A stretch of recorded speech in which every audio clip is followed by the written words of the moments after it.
அனைத்து விதமான பிரச்சனைகளுக்கும் 11 நாட்களில் தீர்வு காண ஸ்ரீ மாரியம்மன் ஜோதிட நிலையம். தொடர்புகளுக்கு 0091 990 816 585 6. வீட்டு பணியாளருக்கு சம்பளம் வழங்காத இலங்கை ராஜதந்திரி. கடன் வழங்குனர்கள் குறித்து ஜனாதிபதி வழங்கியுள்ள தகவல். பல பில்லியன் ரூபாய் வரி வருமானத்தை ஈட்டியுள்ள இலங்கை.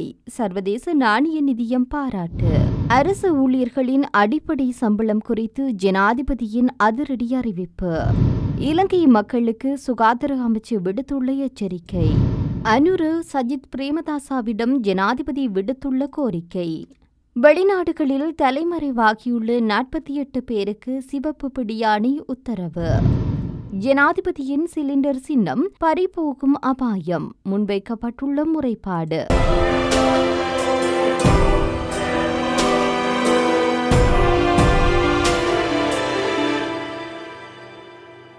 ஆஸ்திரேலியாவிற்கான இலங்கையின் முன்னாள் பிரதி உயர்ஸ்தானிகர் கிமாலி அர்னாதலுக்கு தன்னுடைய வீட்டு பணியாளருக்கு சம்பளம் வழங்காத விடயம் குறித்து கவனம் செலுத்தப்பட்டுள்ளதாக இலங்கை வெளிவிவகார அமைச்சு தெரிவித்துள்ளது. ராஜதந்திரிகள் தங்கள் உத்தியோகபூர்வ பிரதிநிதித்துவ கடமைகளுக்கு உதவுவதற்கு வீட்டு உதவியாளர்களை அழைத்து செல்வதற்கு இலங்கையின் வெளியுறவு அமைச்சினால் வசதி செய்யப்படுவது வழக்கமான நடைமுறை என வெளிவிவகார அமைச்சகம் வெளியிட்டுள்ள அறிக்கையில் குறிப்பிடப்பட்டுள்ளது. இந்த நிலையில் ஹிமாலி அர்னாதலுக்கு ஆஸ்திரேலியாவிலிருந்து கடமை முடிந்து புறப்படுவதற்கு முன் அவருடைய ஊழியரின் சம்பளமாக அமைச்சினால் அங்கீகரிக்கப்பட்ட கொடுப்பனவு அவருக்கு வழங்கப்பட்டுள்ளது என்றும் அந்த அறிக்கையில் கூறப்பட்டுள்ளது. முன்னதாக ஊழியரின் கடவுச்சீட்டை பறிமுதல் செய்து 3 வருடங்களில் 2 நாட்கள் மாத்திரமே விடுமுறை வழங்கியுள்ள அர்னாதலுக்கு தொடர்பில் முறையாக ஆராய தவறியதற்காக பிராந்திய நீதிமன்ற நீதிபதி ஆஸ்திரேலியாவின் உள் விவகார திணைக்களத்தை கடுமையாக சாடியிருந்ததாக ஆஸ்திரேலிய ஊடகங்கள் செய்தி வெளியிட்டிருந்தன. அத்துடன் அவர் தம்முடைய முன்னாள் வீட்டு பணியாளருக்கு $5,43,000 சம்பளம் மற்றும் வட்டியாக செலுத்த வேண்டும் என்று நீதிமன்றம் உத்தரவு பிறப்பித்துள்ளது. 2015 ஆண்டு முதல் 2018 ஆண்டு வரை கேன்பராவில் பணியாற்றிய கிமாலி அர்னாதலுக்கு தன்னுடைய ஊழியரான பிரியங்கா தனரத்னவிற்கு ஆஸ்திரேலியாவில் இருந்த காலத்தில் குறைந்தபட்ச ஊதியம் மற்றும் நிபந்தனைகளை மறுத்திருக்கின்றார். இதன்போது தனரத்ன வாரத்தில் 7 நாட்களும் காலை 6 மணி முதல் இரவு 10 மணி வரை பணிபுரிந்ததாகவும் சமையல் எண்ணெயில் கையில் எரித்த பிறகு 2 நாட்கள் மட்டுமே விடுமுறை அளிக்கப்பட்டுள்ளதாகவும் நீதிபதி எலிசபெத் ராப்ரர் கண்டறிந்திருக்கின்றார். இந்த காலகட்டத்தில் அவருக்கு வெறும் $11,200, அதாவது ஒரு மணி நேரத்தில் சுமார் $75,000 கொடுப்பனவு இலங்கைக்கு அனுப்பப்பட்டுள்ளதாக விசாரணைகளில் தெரியவந்துள்ளதாகவும் நீதிபதி குறிப்பிட்டிருக்கின்றார். 18 கடன் வழங்குனர் நாடுகள் $10 பில்லியன் கடன் சலுகையை வழங்கியுள்ளதாக ஜனாதிபதி ரணில் விக்ரமசிங்கே அறிவித்துள்ளார். தேர்தலுக்கான தன்னுடைய பிரச்சாரத்தை ஆரம்பித்துள்ள நிலையில் நேற்று அவர் இந்த விடயத்தை தெரிவித்திருக்கின்றார். மேலும் அவர் குறித்து 18 நாடுகளும் உரிய வட்டியில் சலுகைகளை வழங்கியுள்ளன. இந்த நிலையில் சர்வதேச நாணய நிதிய உடன்படிக்கையை தொடர்ந்து வைத்திருக்க வேண்டும். அத்துடன் கடன் வழங்குபவர்களுடனான ஒப்பந்தத்தையும் அப்படியே வைத்திருக்க வேண்டும் எனவும் வலியுறுத்தியுள்ளார். சர்வதேச நாணய நிதியம் வழங்கிய வரி இலக்குகளை நோக்கி இலங்கை படிப்படியாக நகர்ந்து வருவதாக ஜனாதிபதி அலுவலக அரச வருவாய் பிரிவின் பணிப்பாளர் KKI எரண்டா தெரிவித்துள்ளார். அதன்படி ஜனவரி 1 முதல் ஆகஸ்ட் 5 வரையான காலப்பகுதியில் 2,121 பில்லியன் ரூபாய் வரி வருமானத்தை இலங்கை ஈட்டியுள்ளதாக கூறியுள்ளார். இதன்படி காலப்பகுதியில் உள்நாட்டு இறைவரி திணைக்களம் 1,025 பில்லியன் ரூபாவும், இலங்கை சுங்கம் 815 பில்லியன் ரூபாவும், மதவெறி திணைக்களம் 115 பில்லியன் ரூபாவும், ஏனைய நிறுவனங்களிலிருந்து 165 பில்லியன் ரூபாவும் வரிகளாக வசூலிக்கப்பட்டுள்ளன. வரி வருவாய் இலக்குகளுக்குள் இலங்கை தொடர்ந்தும் இருக்கும் என சர்வதேச நாணய நிதியம் தெரிவித்துள்ளதாகவும் பணிப்பாளர் மேலும் தெரிவித்துள்ளார்.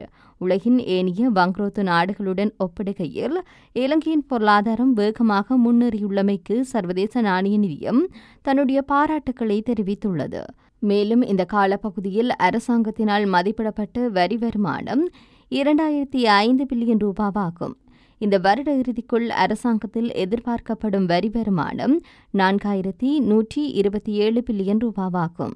இதில் 2024 பில்லியன் ரூபாய் உள்நாட்டு இறைவரி திணைக்களமும் 1533 பில்லியன் ரூபாய் சுங்கமும் 232 பில்லியன் ரூபாய் மதுவரி திணைக்களமும் பெற வேண்டும் என எதிர்பார்க்கப்படுகின்றது.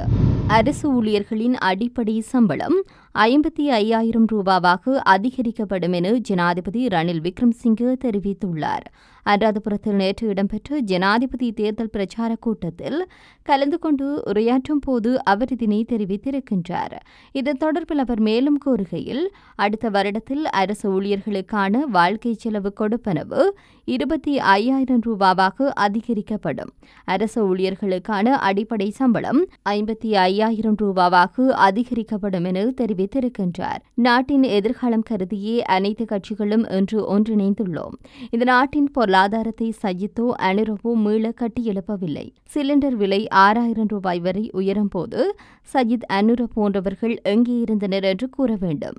அதற்கான பதிலை அவர்கள் வழங்கவில்லையாயின் தேர்தலில் போட்டியிடுவதற்கு பொருத்தமற்றவர்கள் ஆவர் என அவர் கூறியுள்ளார்.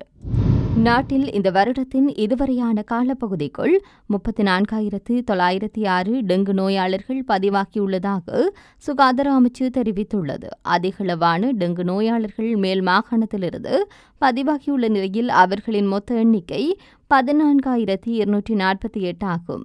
அதன்படி கொழும்பு மாவட்டத்திலிருந்து 8,452 டெங்கு நோயாளர்கள் பதிவாகியுள்ளனர். மேலும் இந்த வருடத்தின் இதுவரையான காலப்பகுதிக்குள் 16 டெங்கு மரணங்கள் பதிவாகியுள்ளன. இதனால் பொதுமக்கள் அனைவரும் தங்களுடைய சுற்றுச்சூழலை சுத்தமாகவும் பாதுகாப்பாகவும் வைத்திருக்குமாறு சுகாதார அமைச்சு தெரிவித்துள்ளது. எதிர்வரும் ஜனாதிபதி தேர்தலில் போட்டியிட வேண்டாம் என தேசிய மக்கள் சக்தியின் தலைவர் அனுகுமார திசாநாயக்க மற்றும் ஐக்கிய மக்கள் சக்தியின் தலைவர் சஜித் பிரேமதாச ஆகியோரிடம் ஜனாதிபதி கோரியுள்ளார். தேர்தல் பிரச்சார கூட்டம் ஒன்றில் பங்கேற்ற போது அவர் இந்த கோரிக்கையை விடுத்துள்ளார். ஜனாதிபதி தேர்தலில் போட்டியிடுவதிலிருந்து வாபஸ் பெற்றுக்கொண்டு 5 ஆண்டுகளுக்கு தமக்கு ஆதரவளிக்குமாறு கோரியுள்ளார். சஜித் பிரேமதாச, அனுகுமார திசாநாயக்க, ஹர்ஷடி சில்வா, சுனில் ஹிந்துநெத்தி போன்றவர்களினால் இந்த நாட்டின் பொருளாதாரம் கட்டியெழுப்பப்படவில்லை என சுட்டிக்காட்டியுள்ளார். தமது அரசாங்கம் கடந்த 2022 மற்றும் 2023 ஆண்டுகளில் பொருளாதாரத்தில் பாரிய முன்னேற்றத்தை பதிவு செய்துள்ளதாக தெரிவித்துள்ளார். அரசியல் மேடைகளில் மக்களின் கஷ்டங்களை பற்றி பேசுவது பொருத்தமற்றது என ஜனாதிபதி விமர்சனம் செய்துள்ளார். அனுகுமார மற்றும் சஜித் ஆகியோர் இதனை செய்து வருவதாக குறிப்பிடுகின்றார். மக்களின் கஷ்டங்களை புரிந்து கொண்டிருந்தால் நெருக்கடியான தருணத்தில் இந்த நாட்டை பொறுப்பேற்றிருக்க வேண்டும் என தெரிவித்துள்ளார். சர்வதேச நாணய நிதியத்துடனான ஒப்பந்தத்தை திருத்தினால் மக்களுக்கு வழங்கப்படும் நிவாரணங்களை இழக்க நேரிடும் என அவர் சுட்டிக்காட்டியுள்ளார். சர்வதேச போலீசாரின் உதவியுடன் இலங்கையில் ஒழுங்கமைக்கப்பட்ட குற்றங்கள் மற்றும் போதைப்பொருள் கடத்தல்களில் ஈடுபட்டு 48 பேருக்கு சிவப்பு பிடியாணை உத்தரவு பிறப்பிக்கப்பட்டுள்ளது. இதற்கமைய 6 பேர் இலங்கைக்குள் அழைத்து வரப்படவுள்ளதாக தெரியவந்திருக்கின்றது. சர்வதேச சிவப்பு அறிவித்தல் வழங்கப்பட்டுள்ள பாதாள உலக குழு உறுப்பினர்களில் 28 பேர் துபாயிலும் 11 பேர் இந்தியாவிலும் மற்ற 3 இங்கிலாந்து, பிரான்ஸ், இத்தாலி ஆகிய நாடுகளிலும் தங்கியிருப்பதாக தெரியவந்துள்ளது. ஜனாதிபதி ரணில் விக்ரமசிங்கவிற்கு சிலிண்டர் சின்னம் வழங்கப்பட்டமை தொடர்பில் ஜெனு அரகலையி புரவிசியோ என்ற அமைப்பின் பொதுச் செயலாளர் சானக பண்டாரு என்பவர் முறைப்பாடு செய்துள்ளார். இவர் குறித்த சின்னம் தொடர்பில் தேர்தல்கள் ஆணைக்குழுவிற்கு முறைப்பாடொன்றை அறிவித்துள்ளதாக தெரிவிக்கப்படுகின்றது. அந்த முறைப்பாட்டில் 2023 ஆண்டில் உள்ளூராட்சி தேர்தலில் போட்டியிடுவதற்கு தமது அமைப்புக்கு சிலிண்டர் சின்னம் வழங்கப்பட்டுள்ளதாக அந்த அமைப்பின் பொதுச் செயலாளர் குறிப்பிடுகின்றார். சிலிண்டர் சின்னம் தங்களுடைய ஜென அரகலையி புரவிசியோ கட்சிக்கு உரியது எனவும் அது தங்களது கட்சிக்கு சட்ட ரீதியாக வழங்கப்பட்டுள்ளதாகவும் கூறியுள்ளார். எனவே சுயேட்சை வேட்பாளராக களமிறங்கியுள்ள ஜனாதிபதி ரணில் விக்ரமசிங்கவிற்கு வழங்கிய சிலிண்டர் சின்னத்தை மீளப்பெறுமாறு கோரியுள்ளார். அனைத்து விதமான பிரச்சனைகளுக்கும் 11 நாட்களில் தீர்வு காண ஸ்ரீ மாரியம்மன் ஜோதிட நிலையம். தொடர்புகளுக்கு 0091 990 816 585 6.